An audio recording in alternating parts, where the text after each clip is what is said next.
अली भाई, अस्सलाम वालेकुम। इतनी बड़ी तादाद में, जैसे मैंने अपने इंट्रो में भी कहा, इतनी बड़ी तादाद में आप लोगों के पेपर्स मुस्तरद हुए हैं या उन पे जो है वो एतराज़ात जो हैं वो लगे हैं। और कुछ एतराज़ात इस तरह के हैं जो शायद ये है कि क्योंकि आप लोग इतनी देर से इलेक्शंस लड़ रहे हैं तो बंदा कुछ वो चीज़ों को उस तरह वो नहीं देखता, कहता अच्छा पिछली दफ़ा भी चल गया, इस दफ़ा भी आगे चीज़ें उसी तरह चल जाएंगी, रूटीन में कुछ मैटर्स चल रहे होते हैं। बट फ्लिप साइड ये है कि इलेक्शन कमीशन ऑफ पाकिस्तान का एक बायस वाजे जो है वो नज़र आता है। क्या आप नहीं समझते कि शायद आपको भी थोड़ा और पेचीदगी से जो है वो पेपर्स अपने, जैसे सेकेंडर प्रपोजल वाला इशू आ रहा है, वो उस तरह नॉमिनेशन पेपर्स जमा कराने चाहिए थे? क्या थोड़ा सा आप लोग भी बारीकबानी से जो है वो चीज़ें देख सकते थे? बहुत शुक्रिया। बिस्मिल्लाह रहमान रहीम। अल्लाहुम्मा सल्लि व सल्लिम मुबारक अला सय्यिदिना मोहम्मद व अला आलि मोहम्मद। देखें, मेरे ख्याल में ये इशू ऐसा है कि अगर आप इसमें फतूर हो तो आप चाहे जितने भी डॉक्यूमेंट्स भर लें, वो उसका कोई फायदा नहीं, क्योंकि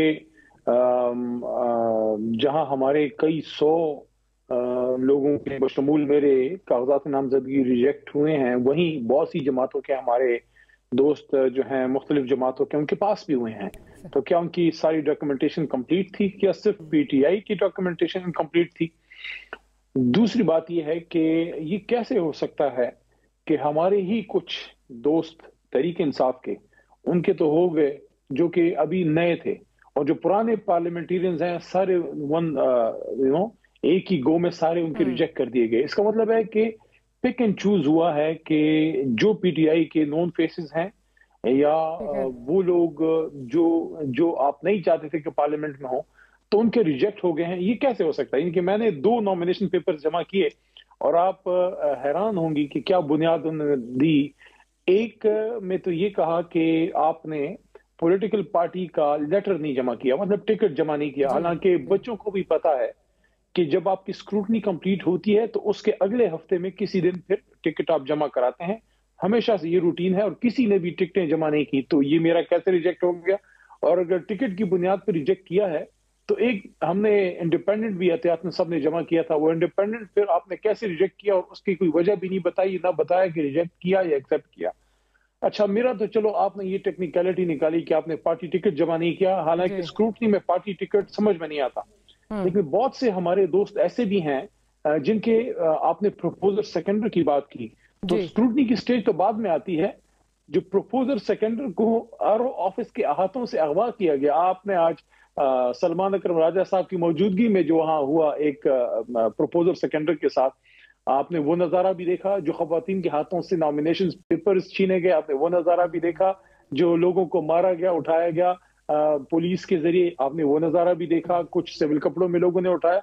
ये सारी चीजें, बहुत ही अफसोस होता है इस चीज का। देखें, मेरे कागजाती नामजदगी रिजेक्ट हुए हैं। अल्लाह ने चाहा, अगर अल्लाह ने मेरे से और मेरे दोस्तों से पाकिस्तान की इस्लाम की खिदमत का काम लेना है तो हमें ट्राइब्यूनल वगैरह से रिलीफ मिल जाएगा। बात ये नहीं है, बात यह है कि पूरे इलेक्टोरल प्रोसेस पे बहुत बड़ा क्वेश्चन मार्क डाल दिया गया है कि एक खास जमात के तमाम नॉमिनेशन पेपर्स आप रिजेक्ट कर रहे हैं। क्या वजह है? क्या फैसला कहीं और है? क्या ये फैसला है कि यार इस जमात को आने देना है, उस जमात को नहीं आने देना? तो ये असल मसला ये है कि इलेक्शन 2024 को होने से पहले मुतनाज़ बना दिया गया है। ये बहुत काबिल अफसोस है। बहुत अफसोस होता है कि ये किया जा रहा है, क्योंकि अब चाहे जितनी भी आप कोशिश कर लें, ये सवालात उठ गए हैं। बिल्कुल सवालात उठ गए, लेकिन सिर्फ एक चीज़ यहाँ पे आज हम भी देख रहे थे, जो सलमान अकरम राजा साहब के हवाले से जो खबर चल रही थी, लेकिन फिर इंटरेस्टिंगली उनकी जो नॉमिनेशन पेपर्स हैं वो एक्सेप्ट भी हो गए। तो वो पिक एंड चूज़ वाली जो आप बात कर रहे हैं, वो लग रहा है कि वो कहीं जो है वो एक चीज़ जो है वो चल रही है। बेशक उनके साथ वो उनके जो सेकेंडर थे उनको उठाया गया और उनको घसीट के लेके जाया जा रहा था, लेकिन उसके बाद नॉमिनेशन पेपर्स एक्सेप्ट हो गए। अच्छा, आपने अभी बात की और आप का तवक्कुल बहुत स्ट्रॉन्ग है, आप अल्लाह से उम्मीदगो हैं, लेकिन मुझे ये बताइए कि इलेक्शन ट्रिब्यूनल से जो है वो आप कितने जो है आपको उम्मीद है आफ्टर आज के जो सारे इवेंट्स हैं? क्या आप समझते हैं कि ट्राइब्यूनल्स जो हैं वो किस हद तक आपको रिलीफ देंगे मौजूदा ग्राउंड रियलिटीज के साथ? Let me put it this way. उम्मीद हम है, अदालतों से हमें निस्बतन इंसाफ मिला है, बल्कि बड़ी हद तक मिला है। क्योंकि मैं आपके सामने ही ना होता, अगर पेशावर हाई कोर्ट से मेरे हक में ऐसा फैसला ना आता कि आखिरी जब मेरी 7वीं गिरफ्तारी के बाद जब रिलीज हुई, तो उसमें बाकायदा उस वक्त के मोहतरम डीसी और डीपीओ साहिबान को बाकायदा यानी कि एक तनबीह हुई हाई कोर्ट की तरफ से कि कुछ ऐसे अफसरान को जब हम एग्जाम्पल बनाएंगे तो फिर कोई और नहीं करेंगे। यानी हद तक अगर हाई कोर्ट को जाना पड़े और उसके बाद आपको रिलीफ मिले। मेरा यहाँ पे एक सवाल है, मैंने थोड़ी पहले राना मुबशिर साहब के प्रोग्राम में भी उठाया और आपके फोरम पे भी। सवाल मेरा ये है कि जुडिशरी से इंसाफ मिल रहा है, कम ज्यादा जो भी है, लेकिन आपको उम्मीद की एक किरण जुडिशरी में नजर आ रही है, इस्लामाबाद हाई कोर्ट में, लाहौर में, पेशावर हाई कोर्ट में, सुप्रीम कोर्ट में। What about bureaucracy? क्या सिर्फ जजेस रिस्पॉन्सिबल हैं आईन पे अमल करने या करवाने का, अपनी जितनी भी उनकी कैपेबिलिटी, कैपेसिटी या लिमिटेड स्पेस है? What about civil servants, deputy commissioners, DPOs, assistant commissioners? क्या ये रियासत के आईन के तहत नहीं?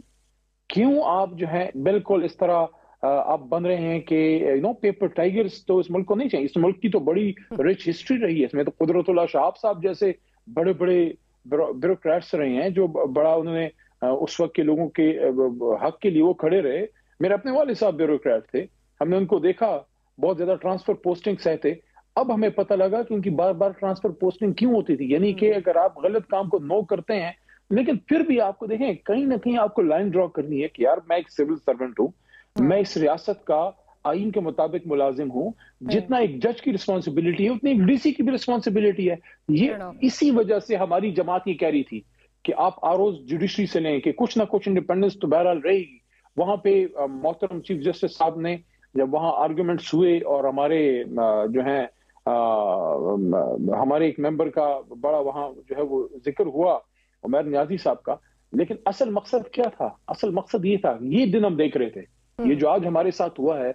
और इसमें एक नुक्ता और है, और ये मुझे कहने दीजिए, मैं बसद एहतराम अर्ज कर रहा हूँ इलेक्शन कमीशन ऑफ पाकिस्तान, एक नुक्ता ये पेश किया गया मेरे सामने एक जगह कि जनाब ये तो आरओज का काम है, इलेक्शन नहीं, इलेक्शन कमीशन की रिस्पॉन्सिबिलिटी। ये कैसे हो सकता है कि आप आरओज को रिस्पॉन्सिबिलिटी दें और उसके बाद आप बिल्कुल जो है आप हाथ उठा लें? नहीं, आपकी रिस्पॉन्सिबिलिटी है कि अगर एक जगह पे आरओ अपनी ड्यूटी नहीं कर रहा, उठ गया है, किसी के नॉमिनेशन पेपर एक्सेप्ट कर रहा है, किसी के रिजेक्ट कर रहा है, यानी कि एक ही वक्त में एक ही जगह पे एक के पेपर ले रहे हैं, रिजेक्शन तो बात की बात है, आप एक्सेप्ट ही नहीं कर रहे उनसे लेना, फिर किस कानून के तहत प्रपोजर सेकेंडर को अगवा किया गया? ये चीजें सारी देखें, ये रिकॉर्ड बन रहा है, ये हिस्ट्री बन रही है। तो उसके बाद आप मुझे बताएं कैसे कोई पार्लियामेंट में खड़े होकर ये कहेगा कि बड़े साफ शफाफ इलेक्शन हुए हैं? मेरे ख्याल में अब तो काम और भी मुश्किल हो गया है, अब तो और ज्यादा इलेक्शन कमीशन को करना पड़ेगा कि जो ये गलती की है उसको भी दुरुस्त किया जाए और उसके बाद इंश्योर किया जाए कि इलेक्शन डे पे रिगिंग ना हो। क्योंकि इलेक्शन से पहले जो हुआ है, मेरी तो यादाश्त में, यानी कि मैं तो समझता हूँ कि जो आईजीआई वाला काम हुआ था बिजलीर साहिबा के साथ, उसमें फिर भी कोई हया पर्दा रख के कोई रात के अंधेरे में कोई लोगों ने कुछ किया था, लेकिन अब तो सारा कुछ दिन की रोशनी में खुलम खुला हो रहा है। प्लस उससे उस टाइम से अब तक जो है वो मीडिया भी जो है, जितनी जो इस वक्त सोशल मीडिया का दौर है वो दौर एक और था, वहाँ पे कितना कुछ जो है दिखाया जा सकता था। आजकल तो मीडिया की आंख सब कुछ दिखा देती है, मोबाइल फ़ोन सब कुछ दिखाता है। अच्छा अली भाई ये बताइए कि इतनी बड़ी तादाद में आपके लोगों का जो है पेपर्स मुस्तरद हो रहे हैं, obviously there seems to be a method behind this, यही है कि आपको इलेक्शन प्रोसेस से जो है वो बाहर रखना है, ये नज़र आ रहा है। जो इस वक्त हालात चल रहे हैं, क्या आप लोग सोच रहे हैं कि इलेक्शन का बॉयकॉट करेंगे, या जितने भी लोगों के नॉमिनेशन पेपर्स एक्सेप्ट हो रहे हैं, वेदर इट्स 10, 15 व्हाटएवर, वो लोग कंटेस्ट जरूर करेंगे? इलेक्शन में जाना आपने जो है वो इसको फोरगो नहीं करना, आपने आप बॉयकॉट नहीं करेंगे? क्या इस वक्त अगला लाएमल क्या सोच रहे हैं? देखिए, एज ए सियासी कारकुन मैं तो बॉयकॉट के हक में नहीं हूं, ना मैंने मशवरा दिया है, और कोर कमेटी में मैंने कई दफा ये बात की है कि चाहे हमारे साथ कुछ भी हो, बॉयकॉट हमने नहीं करना। हमने जमात इस्लामी का देख लिया था, जो उनके साथ 2008 में जब उन्होंने बॉयकॉट किया था, हमने भी किया था, उसका नुकसान हमने भी उठाया था और उन्होंने भी उठाया था। दूसरी चीज ये है कि हल्का हमारा खाली वैसे कोई नहीं है। देखें, हमारे अगर रिजेक्ट हुए हैं तो वहां हमारे 2-3 जो हमारे यंग लोग हैं उनके ओके भी हो गए हैं, वो तो जो नॉन फेसेस हैं उनके रिजेक्ट करा दिए गए हैं। हल्का हमारा कोई खाली नहीं होगा। लेकिन ये जिस मैस लेवल पे रिजेक्शन आज हमारी की गई है, इसका मतलब ये है कि ये फैसला किया गया है कि एक जमात को हमने इलेक्शन नहीं लड़ने देना। इसका मतलब ये हो गया कि एक जमात है जिसके पीछे 2/3 है या चले 40% अवाम है, 50% है, आप उनसे उनका हक इरादा छीन रहे हैं। आप किसी पाकिस्तानी को कैसे महरूम कर सकते हैं कि वो अपने मुल्क की जो है वो नुमाइंदगी ना करे? इस बड़े लेवल पे जो ये सारा कुछ हो रहा है, मैं समझता हूं कि it takes a lot of courage कि मियां साहब या शहबाज साहब अब भी वोट को इज्जत दो की बात करें। उनको तो मेरे ख्याल में कहना चाहिए कि जनाब हमारी तो पॉलिसी है, वोट को इज्जत दो। ये जिन लोगों के साथ हो रहा है, माजी में हमने फेस किया है, तो इस वजह से हम इस चीज के हक में नहीं है। नहीं, लेकिन यहाँ हर किसी को इंसाफ चाहिए जब वो मुश्किल में हो।